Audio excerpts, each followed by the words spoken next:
Hi friends, it's Mr. Alex from Adams Memorial Library, and I'm back for another Art Attack art project. Now, as usual, we're going to become creators of tales this summer, and this week's tale is the tale of a mermaid. So, we're going to be making our own egg carton mermaids. Let me show you what you'll need to grab out of your Art Attack kit or gather from home, and we'll get started. So, as you can see, there's quite a lot that we're going to need for this mermaid egg carton art project. The main thing that we're going to need is an egg carton, and since we're only going to be using these bottom pieces, I've already gone ahead and cut the top half of my egg carton off. But if you haven't done that already, you can go ahead and do that before you get started.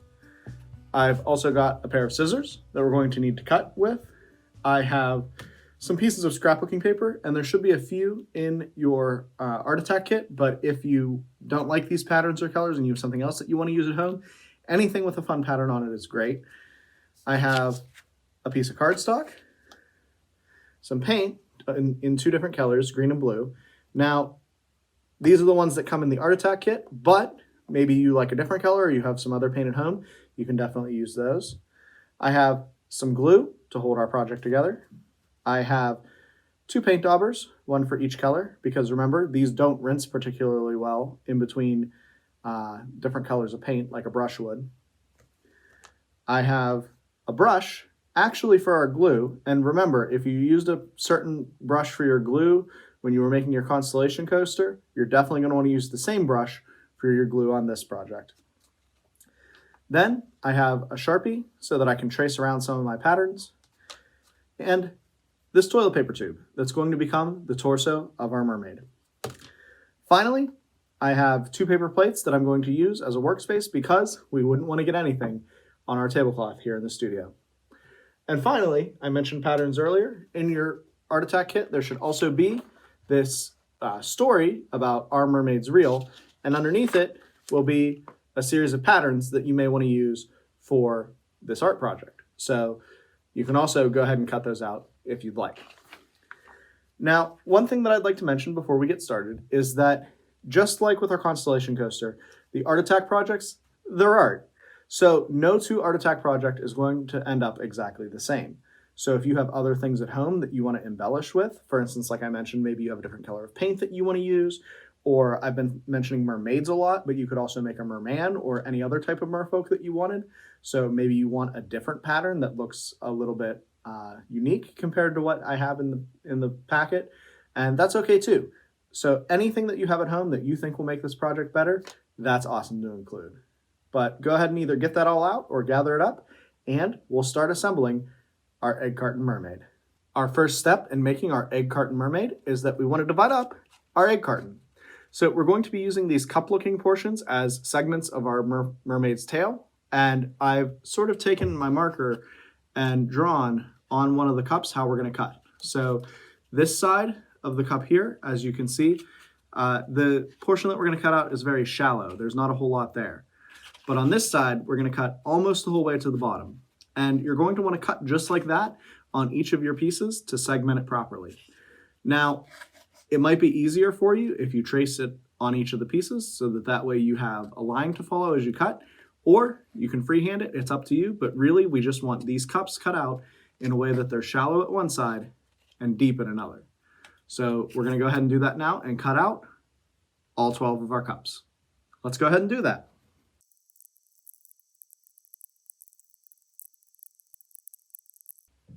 And after a lot of cutting, I now have these segments here of pieces of egg carton that we're going to use to make the segments of our mermaid's tail.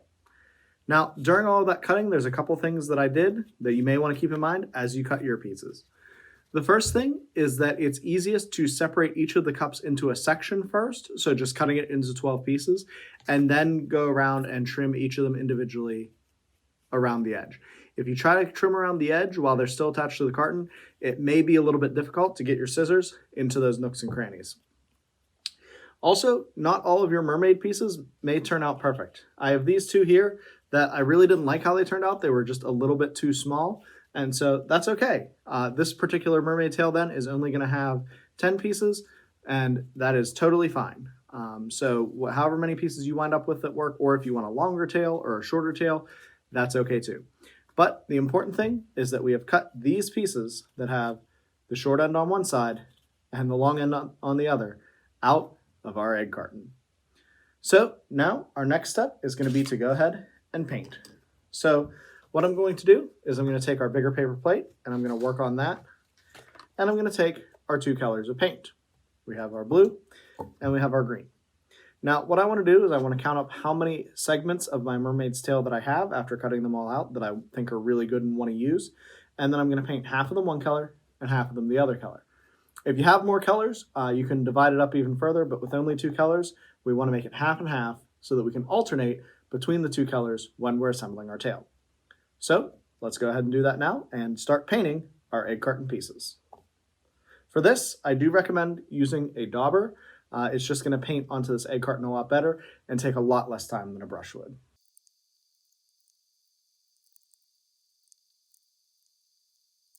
And after a little bit of painting, I now have each of my segments of my mermaid's tail painted blue and green.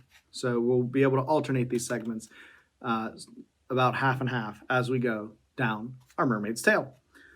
So as you're doing this, again, you may see that there are some areas like I can already see where the blue or the green have dried, where the egg carton is still showing through. So I might want to touch those up or add a second layer of paint. It's really up to you.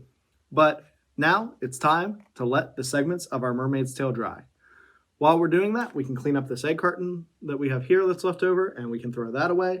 We can even get our packet and read about our mermaid's reel, and maybe start cutting out our patterns for the remainder of our mermaid too. So let's go ahead and do all of that. Let our egg carton pieces dry, and then we'll move on with assembling our mermaid. Now that we've got our egg carton segments all painted and they've dried off a bit, we are going to take our glue and our glue brush and start assembling our mermaid's tail. So all we're going to do for this is that we're going to take our glue,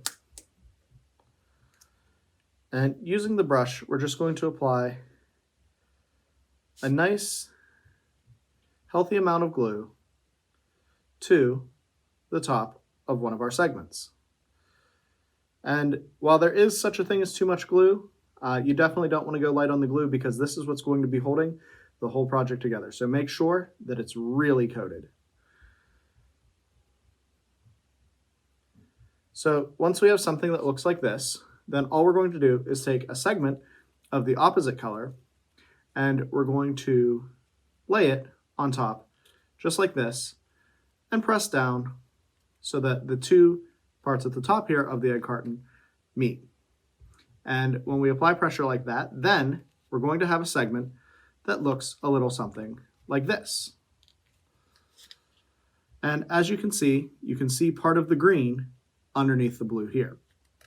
Now, keep in mind that the glue does need to set to dry, so you may want to take some time in between applying each segment to either let it set or just keep pressing down to reapply your glue. And you're definitely going to want to take some time at the end of this process to let the whole thing set and dry for a good long while. You do not want it to fall apart on you as you're making the rest of your mermaid.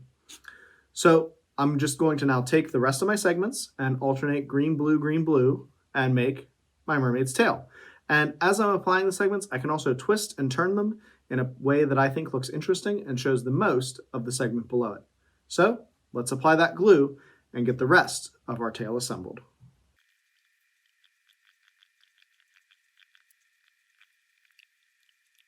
Once we've applied all of our glue, we're going to have something that looks like this. And this will be the basis of our mermaid's tail. So, like I mentioned, there's a lot of glue in here that needs to set and dry, so I'm going to set this aside for now. In between, if you see areas that you may have missed the first time as you've been manipulating the egg cartons, like for instance, I can see that this green piece here is really sticking out and needs some paint, we can touch those up as well, but we're going to let this dry, let the glue dry, and we'll come back to this later. After we've glued and touched up some of the paint on our base for our mermaid's tail, now, while we're letting that dry, we're going to go ahead and assemble the other pieces. So the base of these two pieces are going to be our toilet paper tube and our piece of cardstock. The toilet paper tube is going to be for our mermaid's torso. So if you're using the patterns that I provided you, that's going to be this piece right here. And what you're going to want to do is take your pair of scissors and your tube, and you're just going to want to cut the tube right in half down the middle. And what this will do, once you cut the whole way down, is it will allow you to open up your tube into a bigger, flatter piece. And you may need to apply some pressure, and you may want to watch my tube is cracking here in this place, so this might not be a good place for the center of our mermaid. But overall, we just want to find a place where we can cut out our mermaid's body. And then we're going to want to trace this pattern onto our cardboard tube.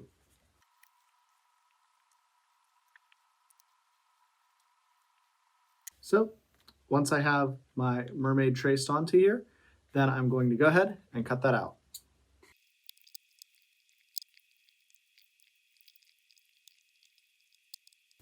And after some patience and careful cutting, I now have my mermaid's body cut out of my colored tube.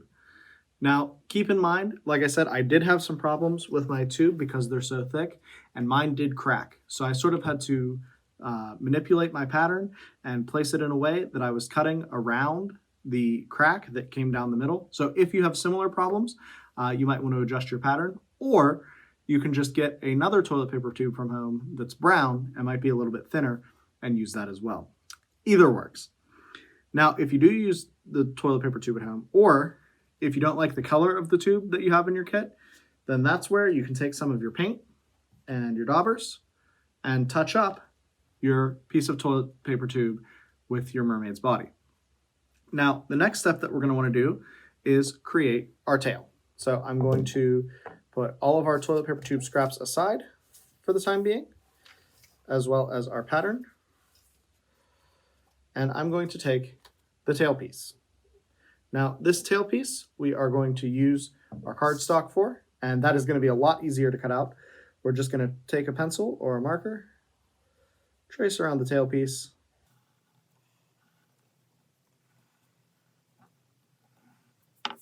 until we have something that looks like this, and go ahead and cut that out.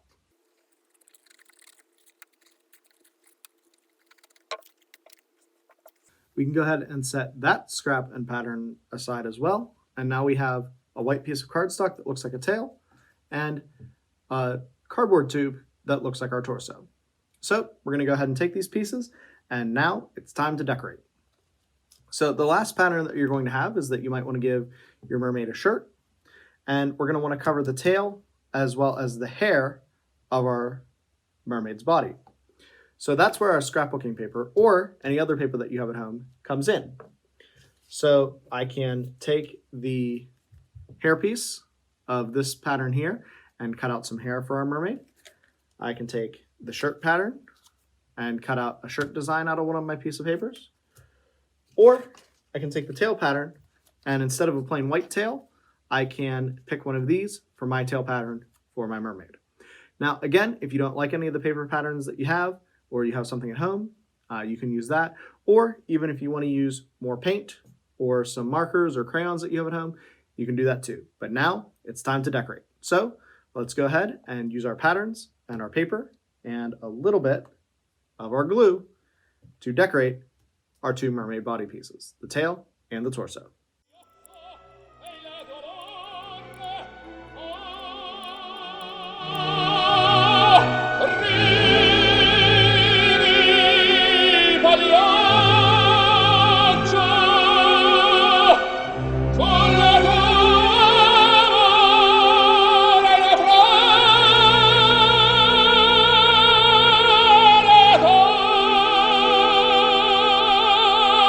Alrighty, and just like that, after a little bit of decorating, I have my mermaid's tail piece and my mermaid's torso all decorated. So we're going to set these aside, let them dry, and then I'll show you how to connect these pieces to the base of our mermaid's tail.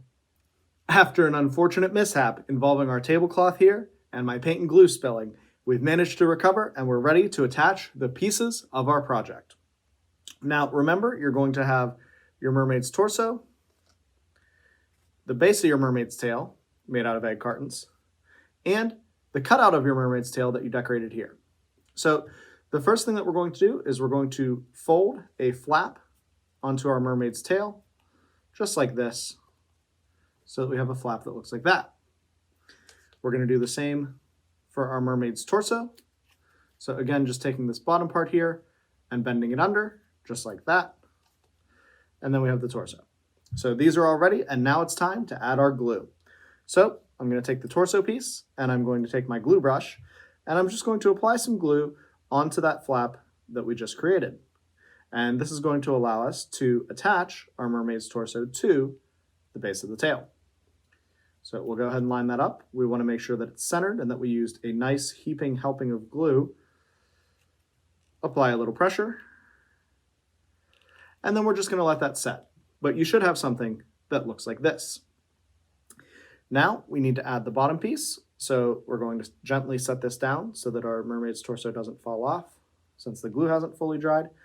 Then we're going to take the tail piece, our glue brush, and do the same thing.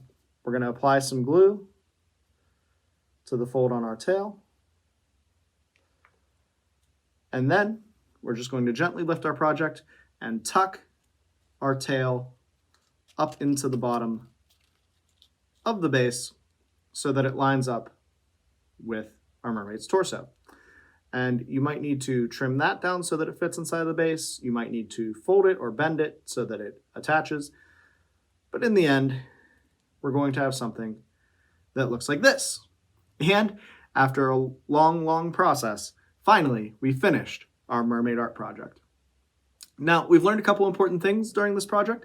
The first is that we definitely want to have something down as a surface to work on, whether it's your paper plates or your tablecloths, because you don't want to make the same mistake that I did and wind up spilling paint or glue anywhere. The other thing we learned is that not every project is going to look the same. So for instance, these are the colors and patterns that I've chosen for my mermaid, but you might have different colors and patterns in mind, or you might make a totally different type of merfolk. So whatever you make, I'm sure that it'll be a really great art project and you'll be an awesome creator of tales. I want to thank everybody who joined me for this adventure of an art project. And don't forget that if you're participating in our summer reading program and reporting via Beanstack, that you can enter the code MERMAID to get participation credit for today's program. And that will help you earn badges and unlock even more tickets that you can put toward our great prize packages. You can also send us photos of your art project using our photo release form, and that will give you credit for our summer reading Shutterbug badge and even more tickets. Finally, don't forget to follow us on Facebook, Twitter, Instagram, and YouTube for more updates not only about the Art Attack program, but everything else that we're doing here at the library this summer. As always, happy crafting, or at least better crafting than mine went. See you next time.